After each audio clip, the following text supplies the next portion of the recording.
Hello everyone, I'm Sarah. And I'm Adam. And welcome to this review for Game of Thrones Season 3. So let's get started. Season 3, new characters are always coming in Game of Thrones. Right, I mean, you're always going to meet someone new. But it was crazy. So, this season we were introduced to several new characters, as we usually are with this TV show. It has the biggest cast on television. And you believe it if you watch the show. Yeah. But going into them, the first character let's talk about, what were your thoughts on Bolton?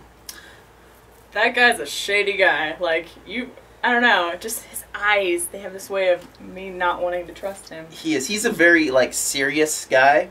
I see him almost in a way of kind of like a Tywin Lannister light, where he's very serious and very kind of family goal-oriented kind of a person, and trying to improve himself and things like that. That's kind of the way I see him. Is kind of like a Tywin, but maybe a little bit less Tywin.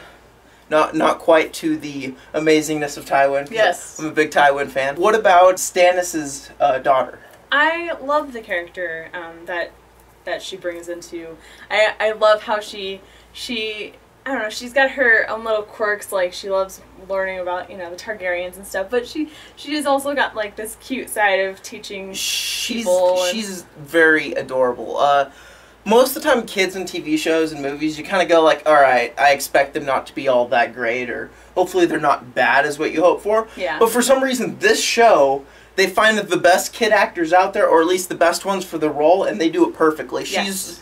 She's got this perfect little adorable girl thing going on, and she's a very happy looking at the bright side of everything kind of person. Positive. Right. Some more characters were, I don't know their names, but the two that were with Bran. Yeah. Yes. What were your thoughts on them? I know one of the characters because he was in Doctor Who. So Two episodes. Yes. I kind of have this little I like him because of that, but it really helped bringing them in to explain what's going on with Bran. If you've seen the first 2 seasons, obviously you know that he's having dreams about a raven with 3 eyes. So it helps explain what Bran is. I mean, it kind of alludes to it. Well, personally, I kind of like both their characters, and both for different reasons. I like how the sister has that kind of spunky, I've got my bow, I'm going to start killing people kind of thing. And she's overly protective of her brother and Bran as well now. And the brother, who obviously kind of introduces the wargs really early on in the season. You kind of knew Bran was different, and they go right into it this season on explaining who and what they are. And he's kind of almost like the mentor for Bran in a way. I think they're really important for bringing Bran forth, because I don't know, to me it seemed kind of like they're almost switching Bran into Jon's role of being the important character in the North. Yes. They're kind of pushing Jon down the ladder of importance on the show and bringing up Bran. They used Jon in the first few seasons to have a character that a lot of people can really like, to understand the Night's Watch and the wildlings and all that stuff, and they're kind of using Bran as the focal point for what's actually important up there. Yeah. He's kind of taking his place as more of a main character. That's what I thought kind of happened, and I like it. Speaking of kid actors, I mean, all of them up there. Yeah, they're young. They're good. They're good. They're good young. Right. It's impressive stuff. We've also been introduced to that crazy character. What did you think of him? Oh, that crazy character. Crazy character. He reminded me of Gollum from Lord of the Rings, with his eyes and the way he gets excited and the way his mouth moves. I don't know if he used Andy Serkis's how can I make a good crazy person? But that's what it looked like. He's like, I'm watching Lord of the Rings. Yeah, I'm gonna follow that character. That's a good crazy person. Yeah. Let's do it. I mean, there's some other little ones like Blackfish and stuff, but I don't know if they're really worth going into a whole lot. As far as the kind of long-standing characters, personally, I never hear people talking about Charles Dance being Tywin. And I think he's amazing. He may be the overall best person for the role in the show, which is saying a ton, because the casting for the show is absurdly good. Amazing, yeah. But he's so good at playing Tywin, who I think a lot of people kind of write him off as being an evil guy, but he's not. I don't see him as an evil guy. I see him as a bad guy, definitely not a good guy. Right. But there's a difference between a bad guy and an evil guy. An evil guy would be like Joffrey, where Yes. he's completely self-obsessed and does whatever he wants and doesn't care about anyone else. Tywin really cares about what everybody else thinks. He's very focused on building the family name, putting his whole family above himself. He cares what the other families think about his family because he wants everybody to be kind of afraid of him. Lannisters. And Exactly. he doesn't want bad blood in his blood. So, like, you know, making sure everyone goes with him. So, yeah, I just never hear people talking about how good he is at that really role. is really He's good. so good. Every scene he's in, he will draw you in and captivate you, and you're on the edge of your seat. It's truly, truly great acting. It is. And another one, I wanted to talk about Jaime Lannister, because he's somebody who goes through tons of changes without going into anything. Yes. He goes through so many changes throughout this one season, which is just half the book.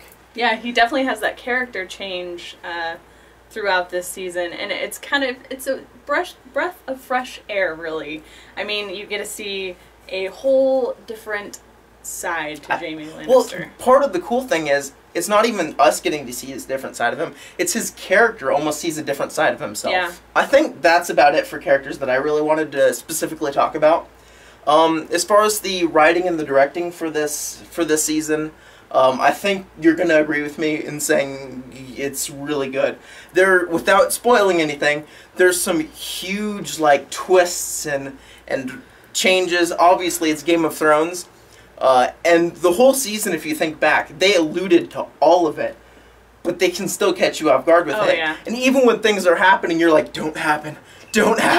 But they happen anyway. We'll just say, because every Game of Thrones season, the second to last episode is the one where they do major changes, and then the last episode is kind of the transition for the next season, which I like the way they do that. Yes. I really do, because most shows have like a build-up for the last episode, then 30, 40 minutes of the last episode is the big changing thing, and then they get like 10 minutes maybe of repercussions. I like the way they do it on this, especially with the format of how many story arcs are going with this show. It definitely is a kind of a necessity. Yes. But this particular second to last episode was so gut-wrenching. It hurt. I've watched it 3 times, and each time I have this feeling in my stomach like I'm gonna be sick. It's so hard for me to watch.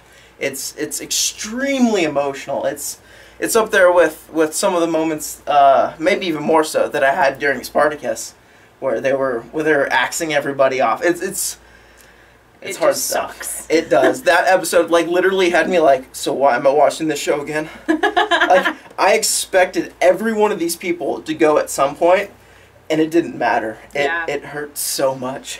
The funny thing about it is, like, this season is just filled, like, there's not one episode that stuff just doesn't happen. I know, like, because he watches them before I get to, so I'd be like, oh, did stuff happen? He's like, stuff always happens in Game of Thrones. Like, it's true. They pack more into a season of Game of Thrones than most TV shows do in 2 or 3 seasons. Yeah, like, very true. It's big stuff. And personally, I thought this 3rd season was the best of the 3 by a pretty good margin, and I loved the first season of Game of Thrones. I do thought the too. second was really good, but not as good as the first. And this 3rd one, there's so many huge changing points that happen throughout the season. It's not 1 or 2.